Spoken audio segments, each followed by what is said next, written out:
Welcome to an actual review, where I want you to take my opinion seriously, and this is not a post or a meme. Today we will be reviewing the live-action One Piece, Netflix's biggest investment, where they take the most popular manga of all time and turn it into a weekend event for the working class. Now, I've never read or watched One Piece, so this is coming from the perspective of someone that doesn't know the story and will not be fazed by fan service. I don't know if the story was abridged or what was cut out or added in. I don't have that context, so I won't mention that sort of thing. Some people will, and they'll give it a 6 for some reason and never really elaborate why. But I don't think this show's a 6.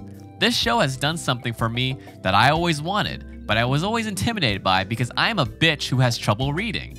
And that's providing an easily digestible experience of One Piece that I can watch and not have to worry about commitment. And if the end goal of the show is to get people to read the manga, I think it might work. Because by the time episode 1 was over, I was a little bi-curious about picking up the manga.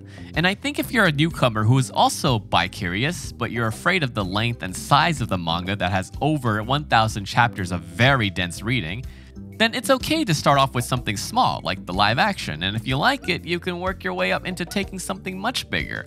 So that would be my spoiler-free review. Overall, every episode, I was engaged. I was captivated by Eiichiro Oda's writings and his characters. The practical sets and costumes were very well done. There were times where it got corny, and some of the filmmaking choices can be questionable to the point where I got taken out of the story. And I think the fight scenes could have been better directed. But if you just want my recommendation to watch it, yes, go watch it right now.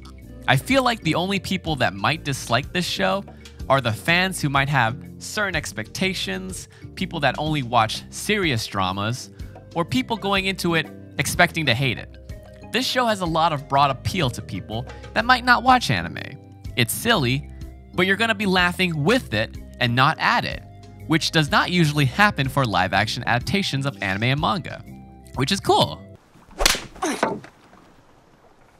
What's that for? You being dumb. Now I'm going to go a bit more in depth with the show. Maybe not too much, so this is the spoiler section. But I won't be talking much about the story. Now, the biggest thing I want to mention is that according to Google, each episode costs around $17 million. I would like to say that's a flex, but honestly, it's not. This show was made for cheap, and it shows. They filmed most of it in South Africa, they got a bunch of no-named actors, and that's not really a big deal after all. The Warrior on Max is also in the same situation, a very low-budget show, according to the creators, but that show looks leagues better.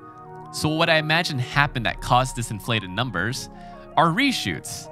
Now that's just speculation, but I can tell you that there were definitely times when the production dropped the ball. From the continuity issues, weird camera angles, actually the cinematography in general is it ranges from very mediocre to kind of weird and experimental for really no reason. I feel like they just didn't have any more lenses besides that one very fisheye wide lens, and they just used that for every close-up. And I just don't know why. What is the style there? It's not emulating a manga or an anime. It's kind of emulating like a GoPro, and it just looks really weird. And clear lack of time to do multiple takes for the action scenes. And that's my biggest disappointment. It seems like that the action suffered as the team didn't have time to perfect the choreography. So there are moments where the actors are a beat too early or too late for their movements.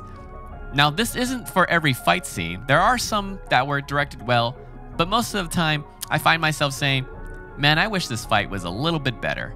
But honestly, that's my main critique. Any other problems I have are just nitpicks, like Nami surviving a 4-story fall, Zoro and Nami just going along with Luffy's shenanigans because they kind of have to for the story to work. Actually, episode 2 in general is not that good, now that I think about it. I mean, Buggy and Luffy's backstory was good, but this was definitely the episode that suffered the most from missing content. It really needed an extra episode to flesh out the relationships of Luffy and his crew. Not a crew. Yeah, how did they go from not a crew to, oh yeah, we're gonna be a crew? It kind of just happens. We kind of miss it. But luckily, the other episodes were much better paced, as they spent 2 episodes per arc, and that definitely helped. I especially like the Kuro arc. I think that was probably my favorite, and Parodies is a close second. Unfortunately, Arlong Park, I feel like that one was rushed. It didn't have the same impact, but it was the most epic, I will say. But you know, there were a lot of aspects that I did like.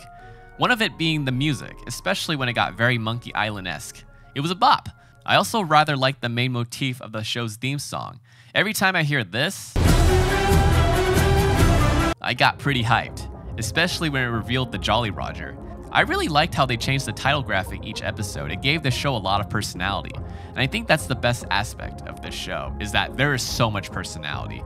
From the entire world to how the characters treat each other, this show feels alive, that no matter how stupid these snail phones are, I believed those were real and felt bad when one was drowning. I especially liked the poster VFX and how some pirates would interact and break the fourth wall with them. This show sells you this wacky world, and you buy into it. And despite the wackiness, when the show wants to get dark and emotional, you really feel the pain. When the show wants you to take it seriously, you do.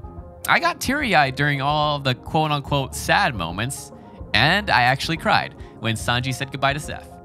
That messed me up.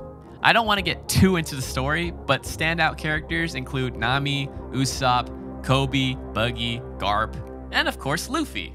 Which is pretty awesome because usually the main characters in shonen are whatever, but Luffy was the star. He stole the show, and despite how simple-minded he is, Inoki played him very well and gave that boy some complexity. When Luffy was conflicted about his choices, I felt that. When Luffy gave Nami his hat, that's when I knew that he became a captain and they were his crew. There was a lot of growth for him within the 8 episodes. I didn't think they were able to do it, but they did. Actually, I really want to mention the writing real quick. I love how the writing does a lot of setups and pays off.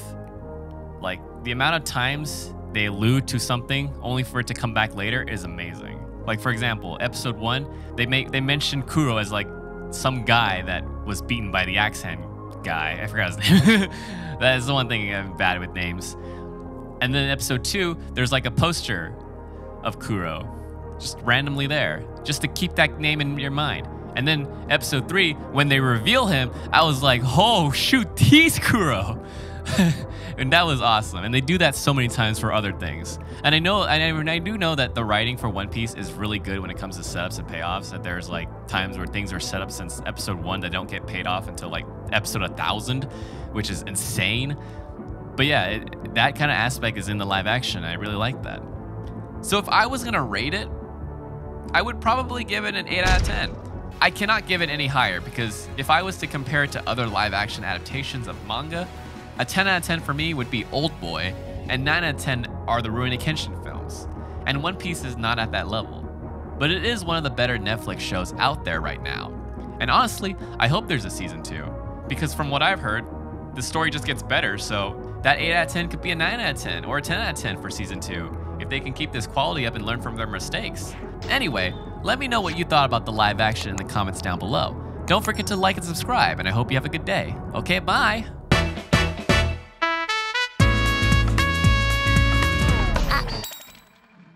100円ください。